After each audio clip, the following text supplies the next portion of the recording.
নমস্কাৰ। আজি টুডে লাইফৰ টুডে বিশেষ অনুষ্ঠানত মই ঋতুমণি ফুকন। আজি এই টুডে বিশেষ অনুষ্ঠানটোলৈ আমি এগৰাকী সু নিপুণ শিল্পী সংগীত শিল্পীক আমি নিমন্ত্ৰণ কৰি আনিছোঁ, যিগৰাকী আমাৰ অঞ্চলৰ এগৰাকী সংগীত শিক্ষয়িত্ৰী, সু সমাজকৰ্মী। আমি আপোনালোকৰ আগত পৰিচয় দিবলৈ ভাল পাম শ্ৰদ্ধাৰ শ্ৰীযুতা সুনিতা বৰুৱা শইকীয়া ডাঙৰীয়া। আপোনাক আমি স্বাগতম জনাইছোঁ। ধন্যবাদ। নমস্কাৰ। জয় জয়তে মই টুডে লাইফৰ সমূহ কৰ্মকৰ্তালৈ মোৰ ফালৰ পৰা শ্ৰদ্ধা জ্ঞাপন কৰিছোঁ আৰু আজি এই অনুষ্ঠানটিলৈ মোক নিমন্ত্ৰণ কৰি অনাৰ বাবে মই সকলোলৈকে পুনৰবাৰ শ্ৰদ্ধা জ্ঞাপন কৰিছোঁ। আমি আজি সংগীত অনুষ্ঠানটো সজাই তুলিবৰ বাবে আমি দুজন সন্মানীয় শিল্পীক নিমন্ত্ৰণ কৰি আনিছোঁ সহযোগ কৰিবৰ বাবে। তবলাত সহযোগ কৰিবৰ বাবে আমি নিমন্ত্ৰণ কৰিছোঁ শ্ৰদ্ধাৰ আমাৰ দীপেন কোঁৱৰ ডাঙৰীয়া, আৰু লগতে হাৰমনিয়াম বজাই আমাক সংগত কৰিবৰ বাবে নিমন্ত্ৰণ কৰি আনিছোঁ শ্ৰদ্ধাৰ তৰুণ বৰুৱা ডাঙৰীয়া। আমি দুইজনকে আমি সাদৰ সম্ভাষণ জনাইছোঁ। আজি প্ৰতিটো অনুষ্ঠানে আমি সংগীতেৰে জীপাল কৰোঁ আৰু অনুষ্ঠানৰ আৰম্ভণিতে এটি গীতেৰে জীপাল কৰাৰ আমি প্ৰয়াস কৰোঁ। আজি আপুনি কিহেৰে অনুষ্ঠানটো জীপাল কৰি তুলিব? মই পোনপ্ৰথমেই এটি খগেন মহন্তদেৱে লিখা আৰু খগেন মহন্ত আৰু অৰ্চনা মহন্ত বাইদেৱে গীতটি কণ্ঠদান কৰিছিল আৰু লিখিছিল কেশৱ মহন্ত দেৱে। সেই গীতটিয়ে মই পোনপ্ৰথমে আপোনালোকৰ ওচৰত মই অনুষ্ঠানটি আৰম্ভ কৰিব বিচাৰিছোঁ।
চুপহি যদি মইনা মেলিব পাহি মইনা গোন্ধে মলে মলাই যায়। মইনা চুপহি যদি মইনা মেলিব পাহি মইনা গোন্ধে মলে মলাই যায়। ফুলে কি নুফুলে মৰমৰে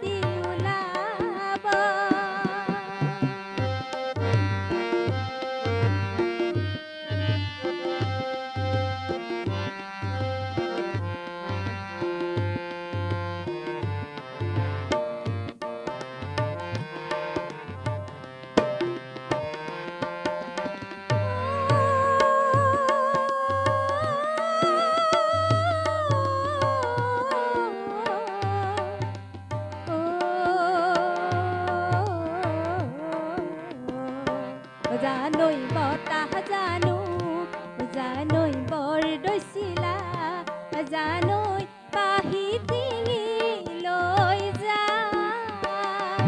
জানৈ জানৈ বৰদৈচিলা জানৈ পাহি ছিঙি লৈ যায়। ৰৈ ৰৈ চবে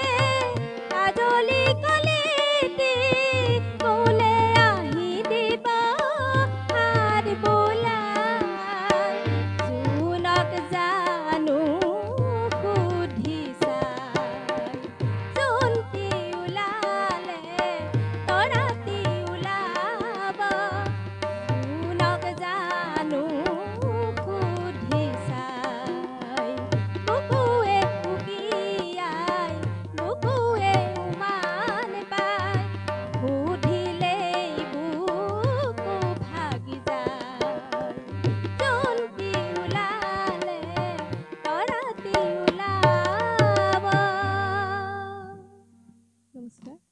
ধন্যবাদ। মইনাজান বোলছবিৰ এটি সুন্দৰ গীত খগেন মহন্ত আৰু অচনা বাইদেউ কোৱা এটি গীত আপুনি পৰিৱেশন কৰিলে। সঁচাকৈয়ে আজি অনুষ্ঠানটো জীপাল কৰি তুলিলে আৰু সোঁৱৰাই দিলে অতীত। ভাল লাগিল। আপুনি সংগীত জগতখনলৈ কেতিয়া আহিছিল বাইদেউ? মই সংগীত জগতখনলৈ অহা বুলি ক'লে পোনপ্ৰথমে মই ক'ব লাগিব মই একেবাৰে সৰুৰ পৰাই মানে ধৰা ৪ৰ্থ শ্ৰেণীৰ পৰাই মই সংগীতৰ লগত জড়িত হৈ আছো। তেতিয়াৰ পৰাই আমি গীত গাবলৈ লৈছিলো স্কুলত প্ৰতিযোগিতাসমূহত আৰু তেনেধৰণে মই আগবাঢ়ি গৈ আছিলো।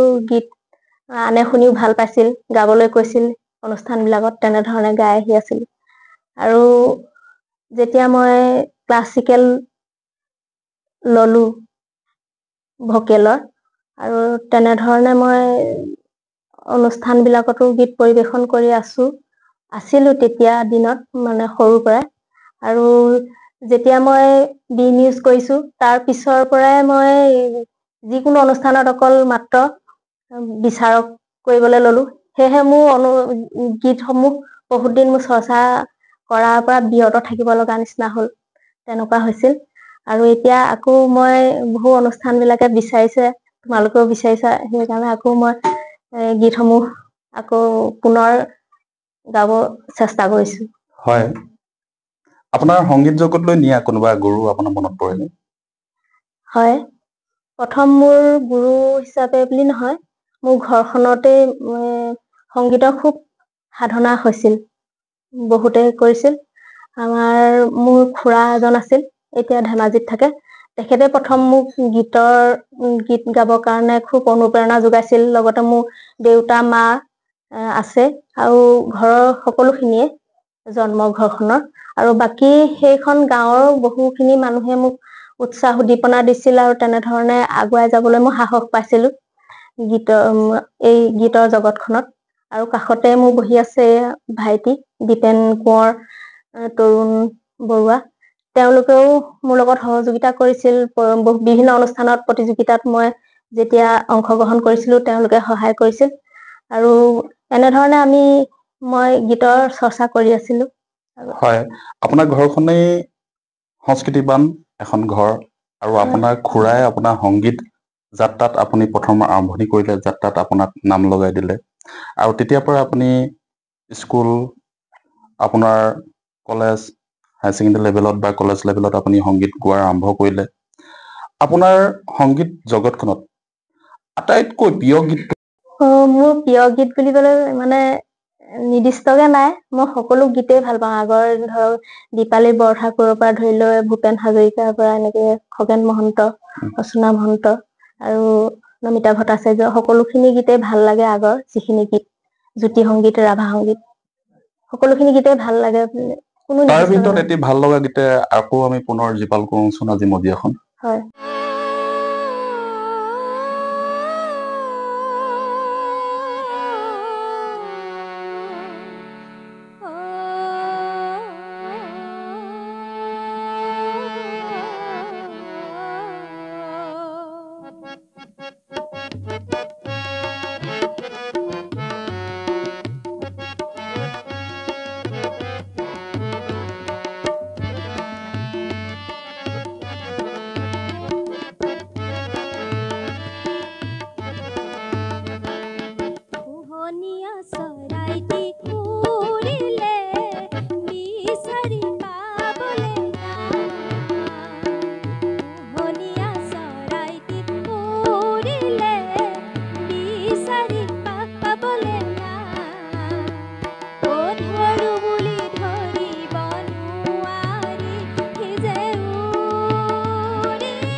আপুনি এটি কোৱাত এটা নাতি আৰু হাতী বোলছবিৰ এটি সুন্দৰ গীত পৰিৱেশন কৰিলে সঁচাকৈ আমি আহ্লাদিত হ'লোঁ আপুনি এখন সংগীত বিদ্যালয়ত আপুনি শিক্ষয়িত্ৰী হিচাপে কৰি আছে কোন সংগীত বিদ্যালয়ত মই সংগীত বিদ্যালয় বুলি ক'লে বহুকেইখন সংগীত বিদ্যালয়তে কৰিছিলোঁ শিক্ষয়িত্ৰী মানে নিৰ্দিষ্টকৈ মোৰ সংগীত বিদ্যালয় বুলি ক'বলৈ নাই কিয়নো মই নিজৰ মানে সংগীত বিদ্যালয় মই নিজে খুলি লোৱা নাই মানে বিভিন্ন অনুষ্ঠানবিলাকত এনেকৈ সংগীত বিদ্যালয় প্ৰতিষ্ঠা কৰিছে তাতে মোক ভকেলৰ শিক্ষয়িত্ৰী হিচাপে নিয়োগ কৰিছে তেনেধৰণে বহুকেইখন বিদ্যালয়তে মই কৰি আছিলোঁ এতিয়া বৰ্তমান মই সংগীত বিদ্যালয়ত মানে শিক্ষয়িত্ৰী এতিয়া বিৰত হৈ আছোঁ হয় আপুনি বি মিউজ কিমান চনত কৰিছিল আৰু কোন বিদ্যালয়ৰ পৰা মই বিহপুৰীয়াত শ্ৰী শ্ৰী শংকৰদেৱ সংগীত মহাবিদ্যালয়ৰ পৰা মই বি মিউজ লৈছোঁ 2004 চনত 2004 চনতে বি মিউজ কৰা হয় আৰু তেতিয়াৰ পৰাতো আপুনি সাহিত্য আৰু সংস্কৃতি জগতখনত আপুনি যথেষ্ট বৰঙণি আগবঢ়াই আহিছে আমাৰ সমাজখনলৈ হয় সমাজে কয় সেইবোৰ নিশ্চিতভাৱে আমিও লগ পাইছোঁ আপুনি আৰু এটি গীত কোনটো গীত আপুনি আজি আগবঢ়াব মই আৰু এটি গীত এতিয়া নমিতা ভট্টাচাৰ্য এটি গীত গাব ওলাইছোঁ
সুন্দৰ নমিতা ভট্টাচাৰ্যৰ এটি কালজয়ী গীত আপুনি পৰিৱেশন কৰিলে সঁচাকৈ আমি শুনি সুখী হ'লোঁ ভাল লাগিল ধন্যবাদ আপোনালৈ পুনৰবাৰ আপুনি বৰ্তমান ঘৰৰ সংসাৰ কিমান আগবাঢ়িছে কোন কোন আছে ঘৰত ঘৰ সংসাৰ বুলি ক'বলৈ গ'লে মোৰ সকলোৱে আছে মানে শহু শাহু আছে আৰু মোৰ ল'ৰা দুজন ডাঙৰ ল'ৰা এবাৰ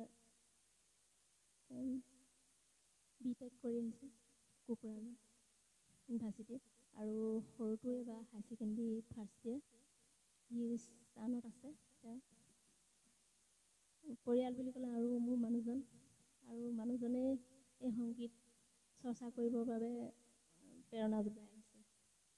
খুব ভাল কথা যে আপোনাৰ ল'ৰাই BTech কৰি বৰ্তমান ওলাইছে আৰু আপোনাৰ ঘৰখনে প্ৰেৰণা উৎস আৰু আপোনাৰ স্বামীজন আপোনাৰ প্ৰেৰণা উৎস বুলি জানিব পাৰিছোঁ।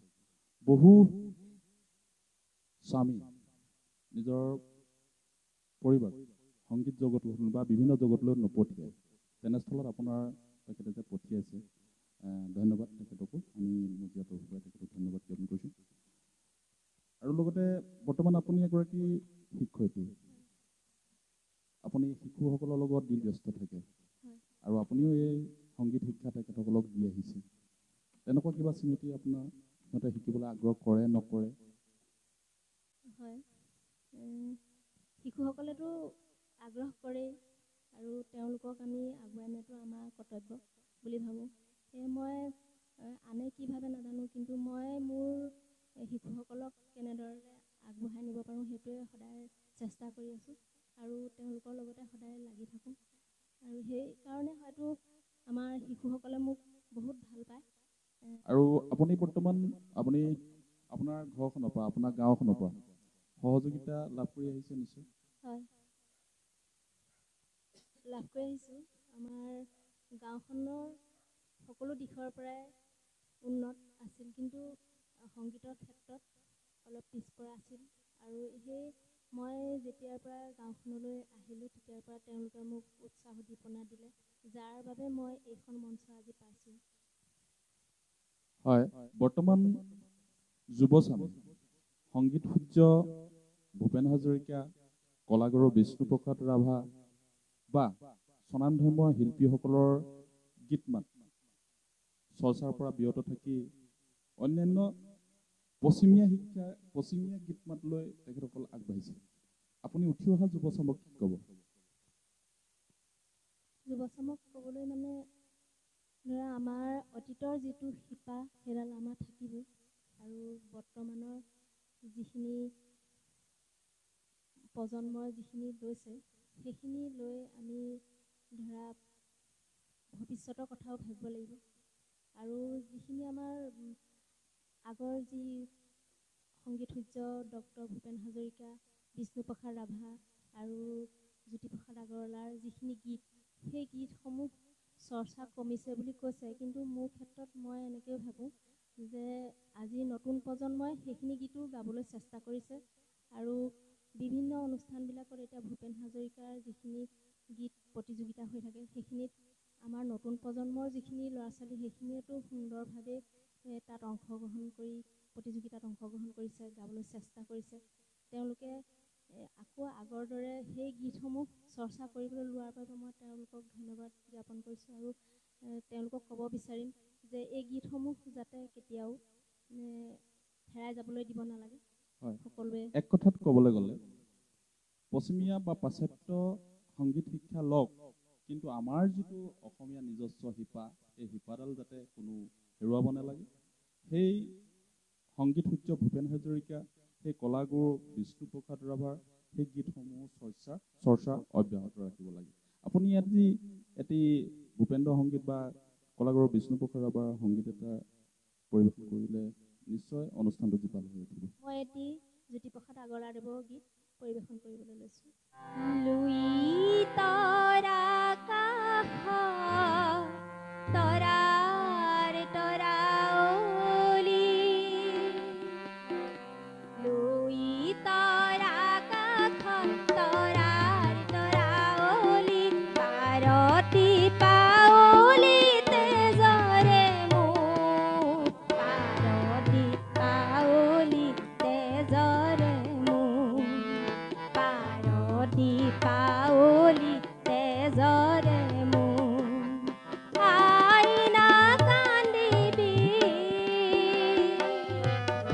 আইনা কান্দিবি, থাপনা তেজেৰে বন্তি দিছেহি সন্তানে আজি তোৰ, পাৰতি পাৱলি তেজৰে মোক, পাৰতি পাৱলি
এটি খুব ভাল লগা জ্যোতি সংগীত আপুনি পৰিৱেশন কৰিলে সঁচাকৈ আপ্লুত হ'লোঁ আমি সেইজন জ্যোতিক আমি শ্ৰদ্ধাৰে সোঁৱৰিছোঁ সন্মান জনাইছোঁ বৰ্তমান আপুনি কি অনুষ্ঠান লগত জড়িত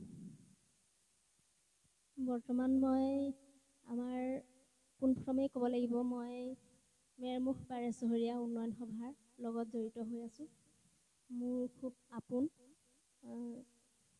আৰু মই লুইতপৰীয়া ভাষা সাহিত্য সভাৰ লগত জড়িত হৈ আছোঁ মই 17 চনৰ পৰাই সাংস্কৃতিক সম্পাদিকা হিচাপে আৰু মই সাহিত্য সংস্কৃতি সাধনা মঞ্চৰ আঞ্চলিকৰ মই সম্পাদিকা হিচাপে কাম কৰি আছোঁ বৰ্তমান আৰু মোৰ গাঁৱৰ মই এইবছৰ মই সম্পাদিকা পদটো এৰিছোঁ মহিলা সমিতি হয় আপুনি বিভিন্ন অনুষ্ঠান প্ৰতিষ্ঠানৰ লগতে ঘৰখন গোটেই ৰাতিপুৱাৰ পৰা গধূলিলৈকে চোৱা চিতা কৰি লগতে আপোনাৰ বিদ্যালয়খন চোৱা চিতা কৰি সমাজক সময় দি আহিছে গতিকে তাৰ বাবে আপোনাক আমি ধন্যবাদ জনাইছোঁ আৰু আশা কৰিম এই মজিয়াৰ পৰাই আবেদন জনাম যে যিসকল প্ৰতিভাৱান মাতৃতুল্য মাতৃ বা মহিলাই ঘৰতে ব্যস্ত থকাৰ লগতে তেখেতসকলেও যাতে নিজৰ নিজৰ প্ৰতিভাসমূহ বিকাশ কৰিবৰ বাবে বিভিন্ন মঞ্চত অগ্ৰগণী ভূমিকা লাভ কৰে বা অগ্ৰগণী ভূমিকা গ্ৰহণ কৰে হয় আমি এইখিনিয়ে মই ক'ব বিচাৰিম যে মোৰ দৰে মানে বিয়া হৈ আহি যিখন ঘৰ প্ৰথমে ছোৱালীজনীয়ে পাব সেই ঘৰখনৰ যিসকল শহু শাহু আৰু স্বামী তেওঁলোকে যাতে কোনোগৰাকী মহিলাক যিখিনি প্ৰতিভা আছে প্ৰতিভা থকা যিখিনি মহিলা তেওঁলোকক কোনোদিন যাতে ঘৰত সোমাই থাকিবলৈ নিদিয়ে মই আহ্বান কৰিম তেওঁলোকক যাতে ওলাই আহিবলৈ দিয়ে সেয়েহে আজি যদি মোৰ এখন ঘৰে যদি সুবিধা নিদিলেহেঁতেন মই আজি এখন মঞ্চ নাপালোহেঁতেন সেইবাবে মই মোৰ ঘৰখনক প্ৰথমে ধন্যবাদ দিব লাগিব হয় আমি আপোনাৰ পৰা বিহুগীত শুনিম তাৰ আগতে এটি বিয়া নামৰ বৰ্তমান ফাগুন বহাগ আহি আছে এটি বিয়া নামৰ কলিও নুশুনিলে আধৰুৱা হৈ ৰ'ব আশা কৰিম এটি বিয়া নামে আজি অনুষ্ঠানটো জীপাল কৰি তুলিব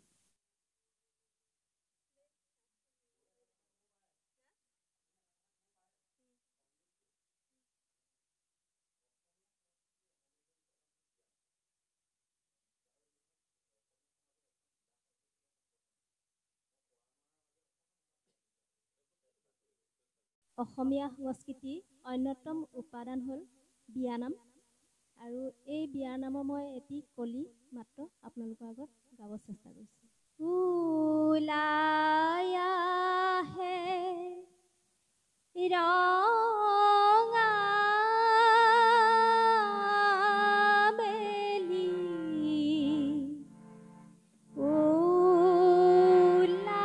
ওলাই আহে জোন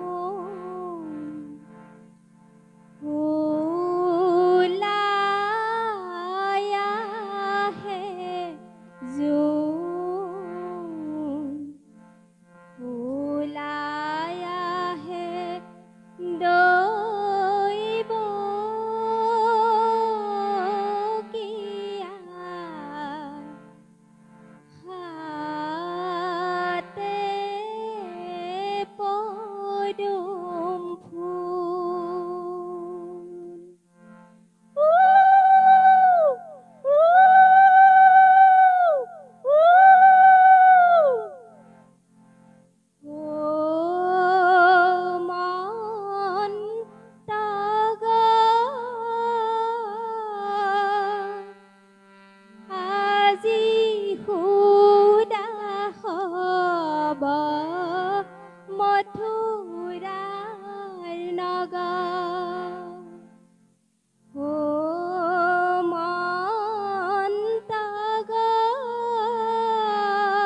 আজি দিছে ভঙিদান। ধন্যবাদ। আপুনি কেইবাটাও কালজয়ী গীত পৰিৱেশন কৰিলে, আপুনি জ্যোতিপ্ৰসাদৰ গীত পৰিৱেশন কৰিলে, আৰু এটি বিয়া নামেৰে আজি অনুষ্ঠানটো জীপাল কৰি তুলিলে। আৰু আমি অনুষ্ঠানৰ শেষৰ ফালে আহিছোঁ, আমি সামৰণি মাৰিব আহিছোঁ। সময়ত তাৰ গীতাত পৰি আমি অনুষ্ঠানটো সামৰণি মাৰিব লাগিব। আমাৰ বৰ্তমান বাপতি সাহোন ৰঙালী বিহুৰ নিচেই আৰু দুমাহৰ পাছতে আমাৰ কাষ চাপিবহি। আমি এটি যদি বিহু নামেৰে আজি অনুষ্ঠানটো জীপাল কৰি নতুলো, আমি অনুষ্ঠানটো আধৰুৱা হৈ ৰ'ব বুলি আশা প্ৰকাশ কৰিছোঁ। সেই হেতুকে এটি বিহু নামেৰে আজি অনুষ্ঠানটো জীপাল কৰিব বুলি আমি আশা প্ৰকাশ কৰিছোঁ।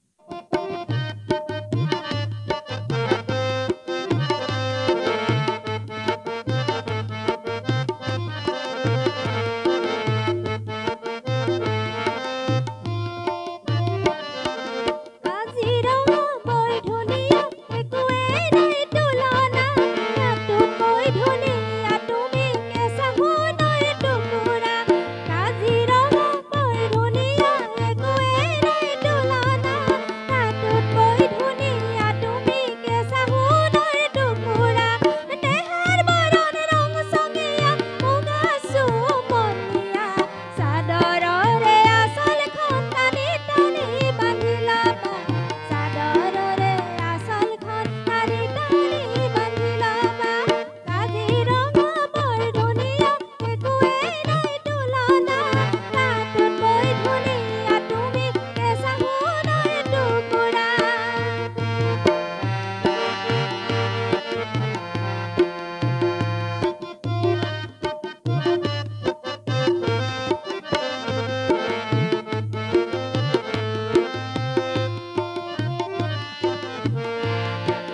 শিৱসাগৰ মোহনীয়া, স্বৰ্গদেউৰে বাটচৰা। নাম ডাঙৰ শিলৰ সাঁকো দেখিবলৈ ধুনীয়া। শিৱসাগৰ মোহনীয়া, স্বৰ্গদেউৰে বাটচৰা। নাম ডাঙৰ শিলৰ সাঁকো দেখিবলৈ ধুনীয়া। মনৰ খবৰ ক'ব খুজিলে কাষলৈ আহিবা। কুমলীয়া অন্তৰখন লাহে লাহে বুজি পাবা। কুমলীয়া অন্তৰখন লাহে লাহে বুজি পাবা। অন্তৰখন লাহে লাহে বুজি পাবা। কুমলীয়া অন্তৰখন লাহে লাহে বুজি পাবা। সুন্দৰ। আমি আজি টুডে বিশেষ অনুষ্ঠানটি আমাৰ অতিথি হৈ অনুষ্ঠানটো জীপাল কৰাৰ বাবে আমাৰ মঞ্চৰ শিল্পী, সংগীত শিল্পী, এগৰাকী সংগীত শিক্ষয়িত্ৰী, এগৰাকী সুমাতৃ, আমি যাক প্ৰেৰণা উৎস হিচাপে ল'ব পাৰোঁ, যাৰ ল'ৰাই BTech কৰি ওলাই আহিছে, যাৰ ঘৰৰ ৰাতিপুৱাৰ পৰা ৰাতিলৈকে কাম বন সামৰি কেইবাটাও অনুষ্ঠানৰ লগত জড়িত হৈ আছে। লগতে এখন বিদ্যালয়ৰ তেখেত এগৰাকী শিক্ষয়িত্ৰী, আৰু লগতে বিভিন্ন অনুষ্ঠান প্ৰতিষ্ঠানৰ লগত জড়িত হৈ ইমানকণ সময় সুযোগ আমাক দিয়াৰ বাবে আমি টুডে লাইফ তৰফৰ পৰা আন্তৰিক ধন্যবাদ আৰু শ্ৰদ্ধা জ্ঞাপন কৰিছোঁ। আৰু অনাগত দিনত আপোনাৰ উপস্থিতি পুনৰবাৰ আমি কামনা কৰিছোঁ। আৰু লগতে আমাৰ সংগীত বাদ্যত সহায় কৰা সন্মানীয় দীপেন কোঁৱৰ ডাঙৰীয়া, সন্মানীয় তৰুণ বৰুৱা ডাঙৰীয়া, দুয়োজনকে আমাৰ টুডে লাইফৰ মজিয়াৰ পৰা আমি সাদৰ সম্ভাষণ আৰু শ্ৰদ্ধা জ্ঞাপন কৰিছোঁ আৰু ধন্যবাদ জ্ঞাপন কৰিছোঁ। আমি ইয়াৰ লগে লগে আজি টুডে লাইফৰ বিশেষ অনুষ্ঠানৰ পৰা মই ঋতুমণি ফুকনে বিদায় মাগিছোঁ। ধন্যবাদ।